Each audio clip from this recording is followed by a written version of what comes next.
किसी जंगल में एक उल्लू रहता था। उसे दिन में कुछ दिखाई नहीं देता था, इसलिए वो दिन भर एक पेड़ पर अपने घोंसले में छिपकर रहता था। सिर्फ रात होने पर ही वो भोजन के लिए बाहर निकलता था।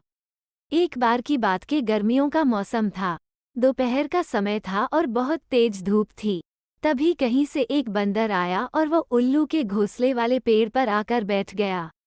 गर्मी और धूप से परेशान बंदर ने कहा, "उफ, बहुत गर्मी है। आकाश में सूर्य भी आग के किसी बड़े गोले की तरह चमक रहा है।"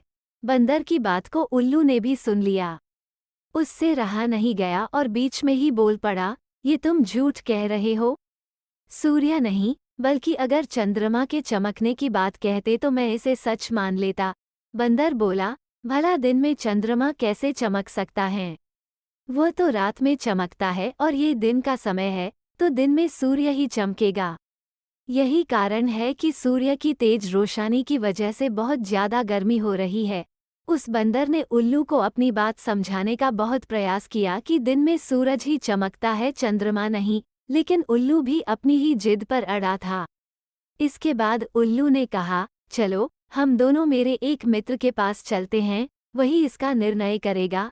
बंदर और उल्लू दोनों एक दूसरे पेड़ पर गए। उस दूसरे पेड़ पर उल्लुओं का एक बड़ा झुंड रहता था।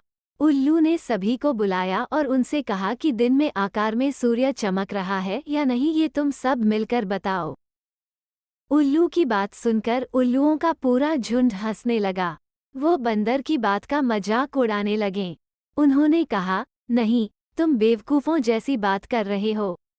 इस समय आकार में तो चंद्रमा ही चमक रहा है और आकाश में सूर्य के चमकने की झूठी बात बोलकर हमारी बस्ती में झूठ का प्रचार मत करो।" उल्लुओं के झुंड की बात सुनने के बाद भी बंदर अपनी ही बात पर अड़ा हुआ था, जिस देखकर सभी उल्लू गुस्सा हो गए और वे सारे के सारे बंदर को मारने के लिए उस पर झपट पड़े। दिन का समय था और उल्लुओं को कम दिखाई दे रहा था, इसी वजह से बंदर वहां से बचकर भाग निकलने में कामयाब हो गया और उसने अपनी जान बचाई। कहानी से सीख। पंचतंत्र की यह कहानी हमें सीख देती है कि मूर्ख मनुष्य कभी भी विद्वानों की बात को सच नहीं मानता है। ऐसे मूर्ख लोग अपने बहुमत से सत्य को भी असत्य साबित कर सकते हैं।